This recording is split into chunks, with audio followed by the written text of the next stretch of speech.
말씀은 마태복음 5장 38절에서 42절입니다.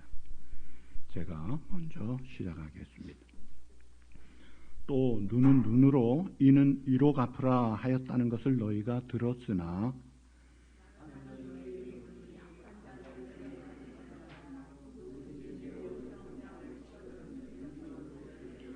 또 너를 고발하여 속옷을 가지고자 하는 자에게 겉옷까지도 가지게 하며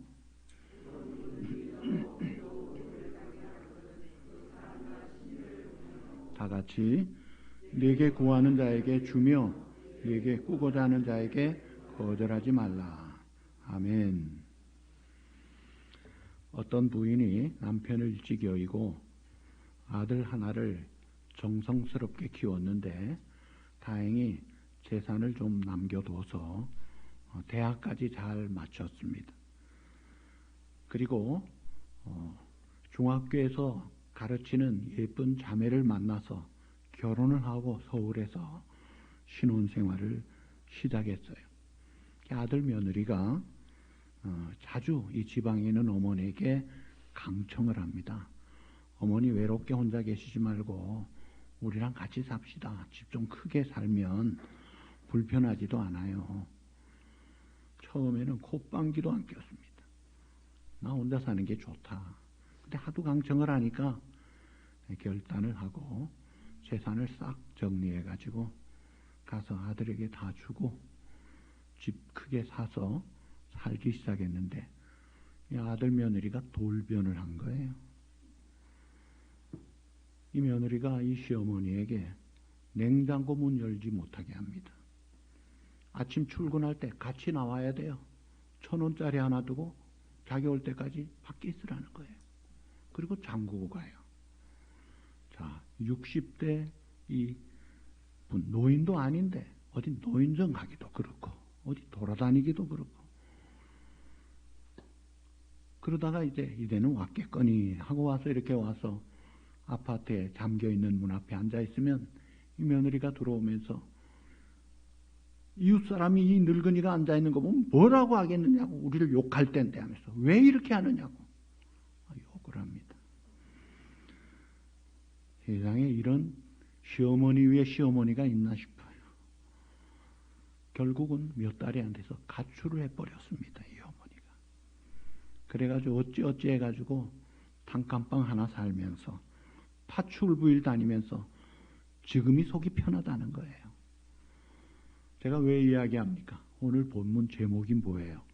악한 자를 대적하지 말라 했는데 악한 자가 어디 있느냐 이거예요. 우리 주변에 있어요. 내가 잘 키운 자녀도 사춘기만 돼도요 얼굴도 못 보게 합니다. 뭘 봐? 이러니까 미안해. 그리고 뭐 하는 건지 모를 정도예요.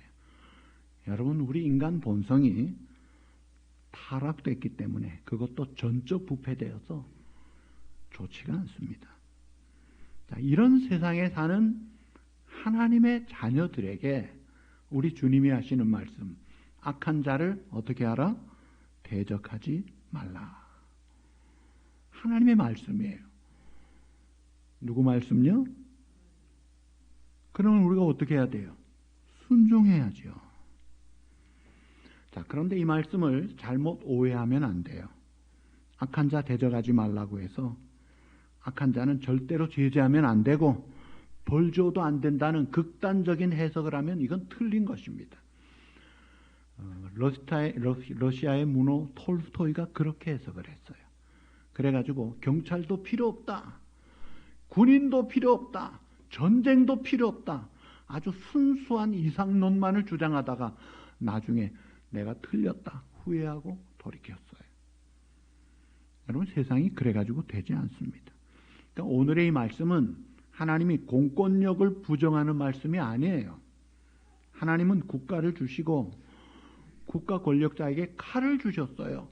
법을 주시고 집행할 수 있게 하셔서 악한 자는 벌을 주고 격리시켜서 선량한 사람들을 보호하도록 한 거예요. 이거를 부정하는 말씀은 아닙니다. 자, 아우슈비츠 포로 수용소를 아시죠? 제가 이스라엘 텔아비브의 대학에 갔을 때 거기에 민족 교육하는 방이 있어요. 각 나라 말로 이어폰으로 듣게 합니다. 한국말로도 나와요. 600만 명을 아돌프 히틀러가 우리를 죽였다.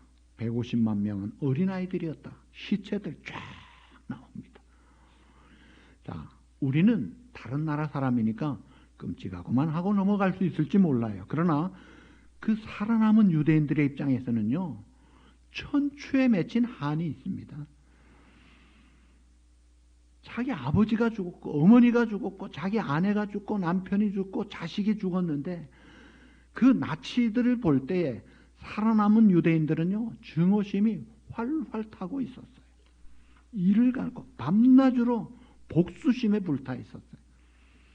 그 중에 엘리 바이델이라는 사람이 증오심에 불타다가 책을 썼습니다. 그 책에서 나오는 결론적인 말이 이 말이에요. 증오심이 존재하는 곳이면 그 어디서나 미워하는 사람이 미움을 받는 사람보다 어떻게 해요? 더 고통을 당한다. 막 증오심이 불이 붙고 미워하는 마음을 가지면요, 잘못한 저 사람보다도 내가 그 불에 화상을 당하고 화병에 내가 더 고통당한다는 거예요. 이게 증오의 고약한 모습이에요. 그래서 그분이 깨달은 게 예수님 말씀이 옳다는 거예요. 악한 자는 대적하지 않는 예수님 말씀이 지당하다는 거예요. 왜 예수님이 말씀을 주셨느냐? 악한 자가 이뻐서가 아니라 악한 일을 당한 우리를 사랑하시고 보호하기 위해서 주신 우리를 위한 말씀이에요. 원수를 사랑하라. 자, 본성은요, 원수는 어떻게 해야 돼요? 반드시 보복해야 돼요. 그러면요, 내가 그만큼 악감정에 인생이 잘못되는 거예요. 예수님은 그래서 오늘 우리를 위해서 이 말씀을 주셨습니다. 쉽지 않은 말씀이지만 살리는 말씀이에요. 한국 초창기 역사에 보면 김익두 목사님이라는 분이 나와요.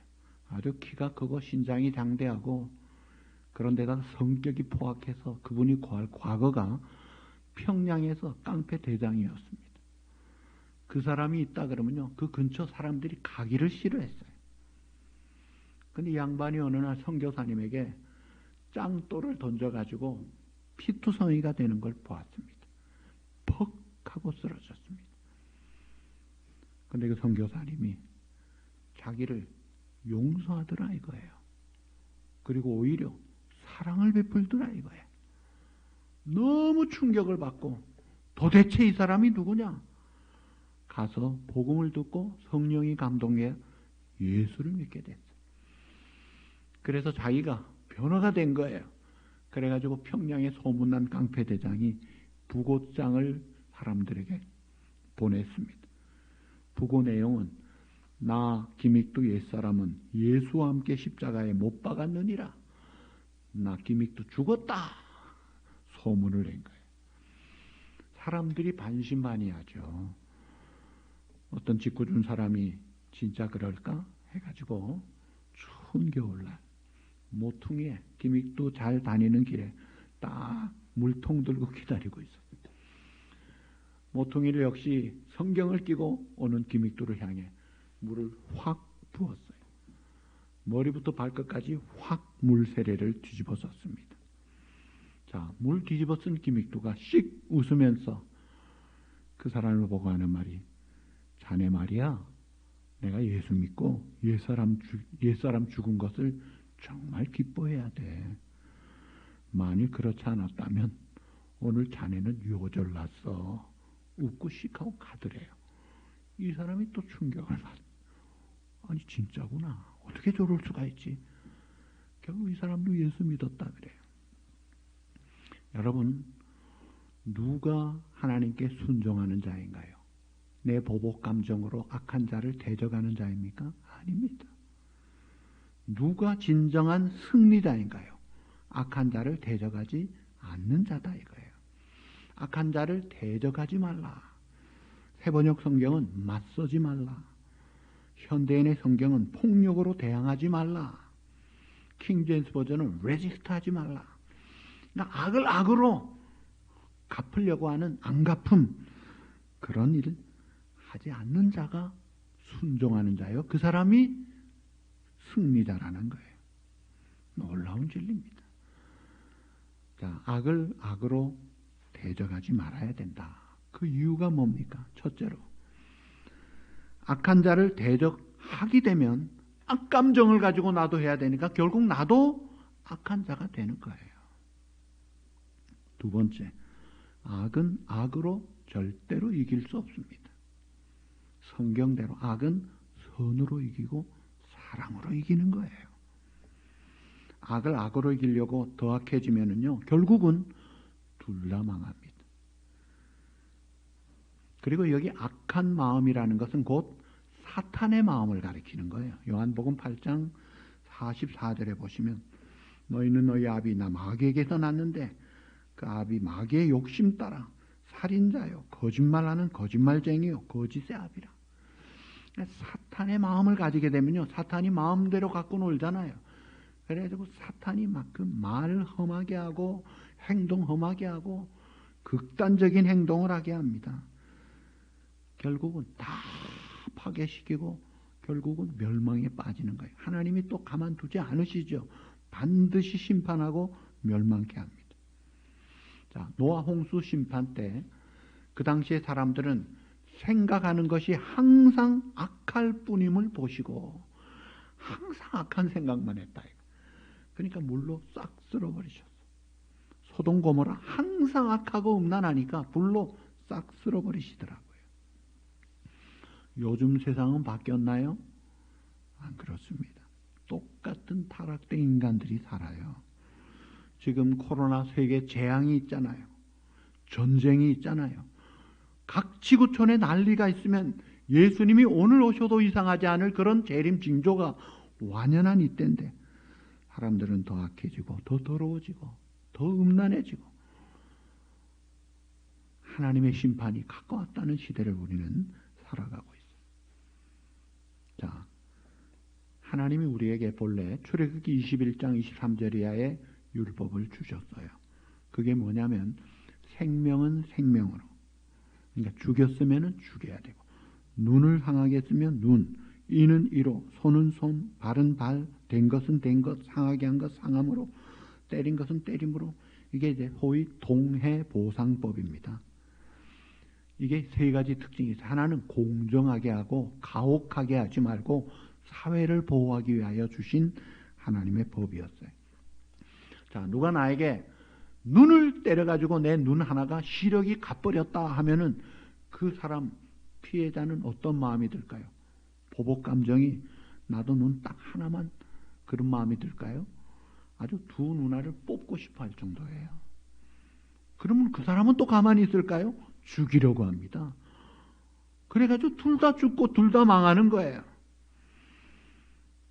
이슬람이나 이스라엘이 지금 보복 감정으로 얼마나 철저하게 보복합니까? 그래가지고 평화가 옵니까? 문제가 해결되나요? 테러를 한다고 해결이 됩니까? 절대로 안 됩니다. 하나님이 법을 주셔가지고 개인이 하지 말고 공권력으로 정부가 정당하게 바로 해서 이 세상을 그나마 공의롭게 할 수 있도록 그런 세력을 허용하시고 인도해 주셨죠. 자, 오늘 예수님 말씀 39절에 보시면, 나는 너에게 이르노니 악한 자를 대적하지 말라. 그 다음에 누구든지 내 오른편 뺨을 치거든 왼편도 돌려대며. 여러분, 이게 쉽습니까? 못하지요. 팍 뺨을 맞으면 얼마나 아프겠어요. 얼마나 또 자존심 상해요. 근데 또 때려 하는 것은 용서하고 사랑하지 않으면 할 수 없는 행동이에요. 그렇게 하라는 거예요. 이야. 근데 다윗이요, 구국 영웅임에도 불구하고 사울이 다윗을 죽이려고 온 군대를 풀어가지고 잡으러 다닙니다. 그러다가 다윗이 굴 속에 숨었을 때, 그 엔게디 굴에 있을 때 사울이 뒷일 보러 온 거예요. 아주 딱 죽이기 좋은 절호의 찬스에 다윗은 손 안 댑니다. 칼 들지 않습니다. 그건 하나님께 맡긴 겁니다. 그러니까 어떻게 됐어요? 하나님이 처리하시죠. 확실하게 처리하시고 다윗은 죄짓지 않고 오히려 다윗을 더 높여주시고 내 마음에 합하다. 승리하여 축복 챔피언의 금메달을 따더라고요. 그러니까 이 말씀 순종하면 여기에 놀라운 비밀과 살 길이 있다는 거예요. 예수님이 그 길을 가신 거예요. 베드로전서 2장 22절 이하에 보시면 예수님이 범죄하지 않으셨습니다. 거짓도 없으셨어요. 욕을 당하시되 맞대어 욕하지 아니하시고 고난을 당하시되 위협하지 아니하시고 오직 어떻게 했어요? 공의로 심판하시는 하나님께 부탁하고 우리의 죄를 담당하셨으니 이는 우리로 죄에 대하여 죽고 의에 대하여 살게 하려 하심이라.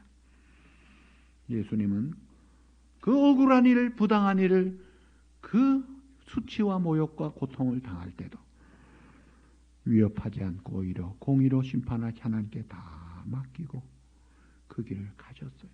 그래서 우리가 구원받은 거예요. 스데반이 복음 전하다가 잡혀서 돌에 맞아 죽을 때 얼마나 억울하고 얼마나 아프겠어요.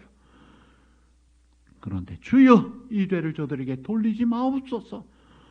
원수를 사랑하는 기도를 하면서 가니까 그는 순교자로 상을 받고 그 앞장선 사울이 변해서 바울이 되잖아요. 역사가 일어나더라고요. 놀라운 말씀이에요. 원수를 사랑하라. 해보면 기적 같은 일들이 일어난다는 거예요. 그 다음에 40절에 너를 고발하여 속옷 가지고자 하는 자에게는 겉옷까지도 가지게 하라. 여러분 겉옷이 필요 없는 게 아니라 이스라엘 땅에서는 겉옷이 외투 정도가 아니라 밤에는 이불이에요. 이 중요한 것까지 다 주라는 거예요. 어떻게 줄 수 있어요? 그런데 예루살렘 교회 성도들은 그렇게 했습니다. 사도행전 2장 44절 45절에 보시면 믿는 사람이 다 함께해서 모든 물건을 서로 통용하고 재산과 소유를 팔아 각 사람의 필요를 따라 나누어 주었다. 참 아름다운 성경적인 이상적인 교회의 모습. 가족 같아도요, 좋은 친구라도 돈 받기 전에는 굽신굽신하고 사정하다가 돈 빌려주면은 언제 그랬냐, 차용증 줬어? 착 안면 몰수하고 가는 몰인정한 원수가 되는 이 세상에서 예루살렘 교회 교인들은 팔아서 나눠주더라는 거예요. 여러분 어떻게 이렇게 할 수 있을까요? 예, 이것은 모든 것이 하나님께로부터 왔다 하는 것을 믿지 못하면 하지 못합니다. 내 재산, 내 건강, 내 재능, 내가 할 수 있는 것 하나님이 주셨고 맡겨주시고 언젠가는 가져가실 것을 아는 이 청지기의 믿음을 가질 때, 그래서 하나님의 뜻이라면, 하나님이 기뻐하시는 일이라면 하죠. 그럴 때 할 수 있는 거예요. 오늘 우리가 그렇게 살면 얼마나 좋겠어요. 하나님이 기뻐하시는 일 하겠습니다. 예. 그러면 하나님이 얼마나 또 상을 주시고 얼마나 복을 주시겠어요. 역사는 거기에서 일어나는 것입니다. 또 41절에 보면 누구든지 너로 억지로 오리를 가게 하면 그 사람과 심리를 동행하라. 오리도 쉽지가 않은데 피곤하고 바쁘고 힘들고 사정이 있으면 못 가잖아요. 그런데 오리 가자는데 심리까지도 간다는 게 뭐예요? 희생정신이 없으면 못하는 거예요. 그런데 희생정신으로 상대방이 원하는 것보다 더블로 해줄 때 그 사람은 감동을 받습니다. 그리고 많은 사람들이 구원에 이르게 되고 존귀하신 하나님께 영광을 돌리게 되더라 이거예요. 이것은 귀한 일이더라 이거예요. 어떻게 보면 어떻게 저렇게 살지 싶은데 그게 진짜다 이거예요. 마지막 42절은 뭐예요? 내게 구하는 자에게 주며 내게 꾸고자 하는 자에게 거절하지 말라. 이 돈은 냄새가 있는지 돈 많은 사람은 사람들이 알아요. 냄새를 맡고 오는 것 같아요. 돈 빌려달라고. 조금만 좀 내가 좀 빌렸으면 좋겠다고. 자, 돈 많은 사람 입장에서 돈 빌려주는 게 쉽지 않습니다. 그러나 내가 돈 여유가 있다면 이렇게 생각하세요. 야, 내가 돈을 꾸러 다니지 않고 나한테 꾸러 오는 사람이 있다니 참 감사하다. 감사부터 해야 돼요. 얼마나 감사해요. 없어가지고 꾸러 다니면 얼마나 안타까운 일입니까? 자, 오늘 이 시대는 말세의 징조가 완연한 때예요. 언제 주님이 오셔도 이상하지 않을 그런 때입니다. 이 마지막 때에 살면서도 많은 재산을 쌓아놓고 더 벌려고 하고 내가 쌓은 재산 나만을 위해서 호의호식하고 사치향락을 즐긴다면 하나님이 보실 때 뭐라고 하겠어요? 잘 살았다고 할까요? 깊이 생각해야 합니다. 예수 믿는 사람, 천국 소망을 가진 하나님의 자녀가 호의호식하고 자기 위해 사치방탕하고 쓸 줄 모르고 베풀 줄 모르고 살면 됩니까? 야고보 5장 1절에서 3절의 성경이 이렇게 경고합니다. 들으라 부한자들아, 너에게 이 말 고생으로 말미암아 울고 통곡하라. 너희 재물은 썩었고 너희 옷은 좀 먹었으며 너희 금과 은은 녹이 쓸었으며 이 녹이 너에게 증거가 되며 불같이 너희의 살을 먹으리라. 너희가 말세의 재물을 쌓았도다. 쌓아놓은 모든 것 다 썩어버리고 없어질 것들인데 그거 쌓아놓고 죽겠느냐 이거예요. 야고보 5장 5절에 보시면 너희가 땅에서 사치하고 방종하여 살육의 날에 너희 마음을 살찌게 하였도다. 쌓아놓은 재물 가지고 먹고 마시고 향락 누리고 사치하고 방종했기 때문에 하나님께서 큰 심판하시겠다는 경고예요. 여러분 이런 경고 받으면 안 되잖아요. 누가복음 16장에 부자와 나사로 비유가 나옵니다. 이 부자가 막 재산이 많으니까 잘 먹고 잘 살았어요. 자기 돈 가지고 잘 먹고 잘 사는 거 뭐 그런 것 당연한 것 같죠. 그런데 문간에 있는 거지 나사로 돌보지 않았습니다. 조금만 돌봐줬으면 얼마나 좋았겠어요. 베풀지 않더라 이거예요.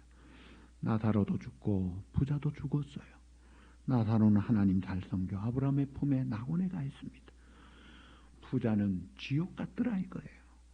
뜨거운 불에서 목말라 하면서 아브라함이여 저 나사로 보내가지고 그 손가락 끝에 물을 찍어 내 혀를 서늘하게 좀 해주십시오.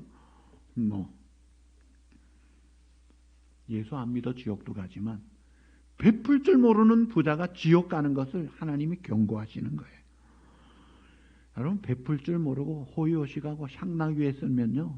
솔로몬 아주 금쪽 같은 그런 대골 같은 집에서 살았죠. 얼마나 사치했습니까? 얼마나 방탕했습니까? 얼마나 연락했습니까? 그리고 우상 숭배하고 하나님이 얼마나 책망하시고 결국은 나라를 반조막 내잖아요. 망하고 말더라고요. 그러면 한 번뿐인 인생 속히 지나가는데 우리가 어떻게 살아야 되느냐 이거예요. 답은 없어요. 내가 생각하기에는. 그런데 성경에 답이 있어요.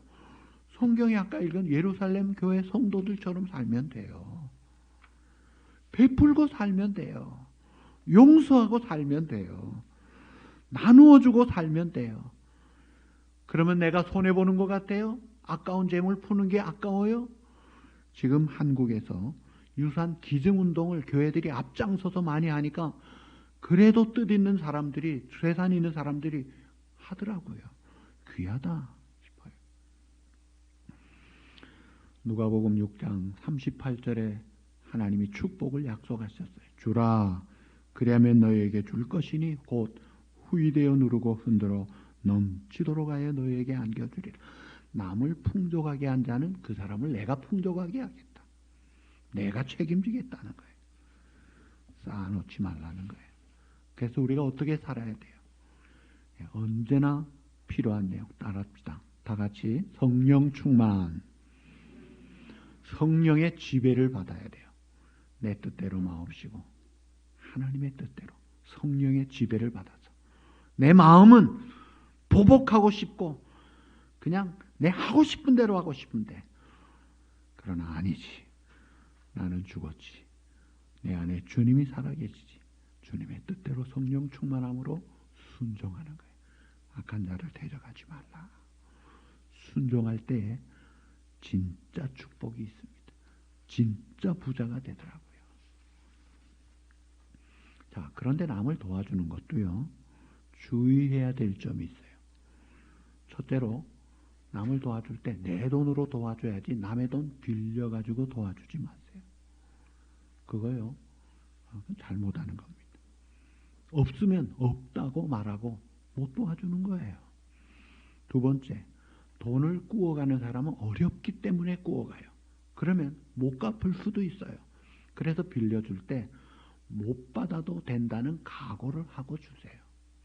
만약에 못 받으면 우리 가정 망한다. 그러면 빌려주면 안 되죠.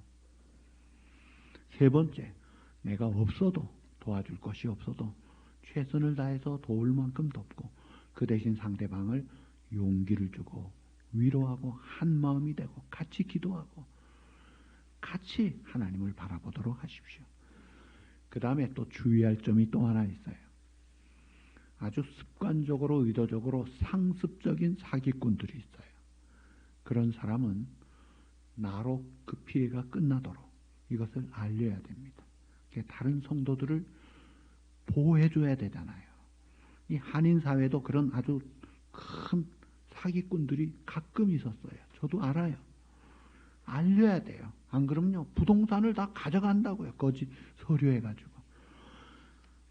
야, 참 어떻게 그럴 수가 있을까 싶어요. 그렇게 이 악한 상습적인 것들은 이 교회에서 잘 처리를 해야 되는데, 그 처리도요, 성경대로 예수님 말씀 따라 해야 됩니다. 그게 마태복음 18장 15절에 예수님이 네 가지 단계로 이야기했어요. 상습 사기꾼 범죄자가 있으면 1대1로만 만나서 은밀하게, 그러면 안 돼. 고쳐. 돌아오면 그 사람을 살리는 거예요. 안 돌아오면 어떻게 하나요? 그때는 혼자 가지 말고 두 번째는 증인 한두 사람과 같이 가서 또 권하는 거예요. 그래도 안 들으면 어떻게 해요? 교회에 알려서 교회가 또 권하는 거예요. 그래도 안 들으면 어떻게 해요? 이방인과 세리같이 여기라. 고린도전서 5장 12절 13절에 보니까 이런 악한 사람은 내쫓으라 그랬어요. 교회를 파괴하고 성도를 파괴하는 사람이다 이거예요. 그럴 때는 교회를 지키고 성도를 지키기 위해서 쫓으라 이거예요. 제가 평생 살면서 어릴 때 제 모교에 이런 상습 사기꾼이 있었어요. 두 명이 생각나요. 한 명은 소경이었어요. 소경인데 눈뜬 사람들이 다 투자해서 사기꾼 당한 거 없어졌어요. 다 날렸어요. 오래 후에 제가 전도사로 대방동 전철역에서 그 사람을 한번 봤습니다. 소경한테 눈뜬 사람들이 당하더라고요. 여러분 성도들, 그 아까운 어려운 살림에 그래도 투자했다가 날리는 게 얼마나 안타까워요. 자, 우리 성도들은 재산을 열심히 일을 해서 모으는 것을 잘해야 되죠. 그런데 우리가 돈 버는 목적이 뭐예요? 내가 잘 먹고 잘 살고 호의호식하고 사치하려고 하는 것 아니잖아요. 어떻게 살아야 돼요? 하나님이 기뻐하시는 일을 하기 위해서 잘 쓸 줄 알아야 돼요. 잘 나눌 줄 알아야 돼요. 자기를 위해 쌓아두고 썩은 재물 그대로 두고 가면 그럼 뭐예요? 하나님 앞에 가면 나 열심히 돈 벌었습니다 해가지고 상 줄까요? 하나님 이 사람도 돕고 이 사람도 도왔습니다. 제가 어저께 제가 있었던 부전교회 그 예배 영상을 본다고 들어갔더니 어저께가 이제 오늘이죠. 오늘 90주년 부전교회 그 감사 예배를 드리더라고요. 그러면서 그 중에 백남조 장로님, 제가 제일 존경하는 장로님 이야기래요. 이분이 우리 총신신학교가 용산 학구방에 있을 때 사당동에 18,000평 땅을 사가지고 학교를 업그레이드 시킨 거예요. 저는 그렇게만 알았어요. 나중에 보니까요, 그 박성규 담임 목사님이 하는 말씀을 보니까 부전교회가 개척교회를 많이 했는데 그 개척교회 헌금을 다 이 장로님이 보냈더라고요. 참 놀라운 일이다. 그분이 제일 부자가 아니었어요. 그런데 그렇게 쓰더라고요. 이야, 참 귀하다. 그 자녀들이 잘 때요. 그 아들은 서울약대 나온 서울대 학생회장도 한 38년생이신데 총신 이사로 또 교회 장로님으로 중성되게 또 비즈니스 크게 하면서 잘하고 그 손자를 제가 가르쳤어요. 대연이. 그 이 아들이 부산에서 수능 최고 점수를 받고 저한테 왔어요. 목사님, 부산대학을 가면 신문에 나고 인터뷰를 하면 제가 부전교회도 이야기하고 하나님께 영광 돌리겠습니다. 야, 교만한 소리 하지 마라. 서울대학교 가서 물리학과를 가고 아인슈타인을 넘어서는 그런 일을 하라. 서울대학 물리학과 갔어요. 참, 그 자손들이 사실 백남조 장로님은 초등학교 졸업도 안 한 분이에요. 하나님 앞에 충성되게 살고 교회 건축할 때 집을 2번이나 바친 분이에요. 그런데 그 자손들이 부자예요. 교회가 5,000명 출석 교인이면 얼마나 커요. 근데 그 장로님은 우리 집에서 교회 11조를 해야 된다 이렇게 생각하는 분이에요. 얼마나 마음이 부자인지. 그러니까 하나님이 몰아주시는 거예요. 오늘 우리 교회도요. 선교헌금 좀 합시다. 구제헌금 좀 합시다. 전에 몇만 불씩 했잖아요. 지금은요 몇 분밖에 안 해요. 너무 안 해요. 그러면요 하나님이 줄 필요가 없으니까 더 안 줄지도 몰라요. 선교헌금 좀 해요. 푹푹 하나님의 일을 위한 일을 잘 해야죠. 좋은 선교사님들이 나오거든요. 또 구제하는 것 전에는 은밀하게 저한테 많이 왔어요. 몇천 불씩 가져와서 목사님 도와주세요. 예, 도와주고 그분 이야기 절대 안 하죠. 본인한테는 제가 합니다만은 누가 도와줬습니다 말은 안 합니다. 하나님이 주신 겁니다. 힘있게 사세요. 눈물을 흘리고 힘을 내요. 얼마나 아름다운 이야기예요. 이게 교회잖아요. 이런 교회가 돼야죠. 오늘 말씀 마칩니다. 악한 자를 대적하지 말라. 우리의 본성대로 증오심의 삶은 나부터 죽는다 이거예요. 그렇게 살지 말고 용서하고 사랑하고 베풀고 살자 이거예요. 하나님이 기뻐하시고 사람들이 감동받고 하나님의 나라가 든든히 세워지고 하나님께 영광이 되는 것입니다. 성령의 충만함으로 겸손하게 순종함으로 하나님의 나라 백성답게 살아가는 귀하고 복된 저와 여러분이 되고 아름다운 우리 교회가 되기를 주님의 이름으로 축복합니다. 기도하시겠습니다. 하나님 아버지 감사합니다. 하나님의 말씀 받았습니다. 악한 자를 대적하지 말라. 예수님이 하신 말씀. 우리 본성대로 살지 말고 이 말씀 순종해서 사랑함으로 참된 승리자의 길을 가게 하시고 예수님 닮아 그 길을 가면서 때로 희생을 감수하면서 살아서 교회를 세우며 다른 사람을 세우며 하나님의 영광을 드러내고 하나님 앞에 드릴 열매 풍성하게 맺고 살아가는 복된 귀하고 사랑하는 우리 성도들 꼭 다 되게 하여 주시옵소서. 이 시간 또 정성된 예물을 주님 앞에 드립니다. 감사함으로 겸손함으로 즐거움으로 드립니다. 주의 나라 위하여 사용하시고 또 사랑하는 우리 성도들 이 팬데믹 속에서 영육 간에 안전하고 강건하게 범사의 주의 은혜와 평강으로 형통하게 주장해 주시옵소서. 가정마다 주님의 뜻이 통하고 이루어지고 통치가 이루어지는 하나님의 나라 천국을 이루도록 은혜를 베풀어 주시옵소서.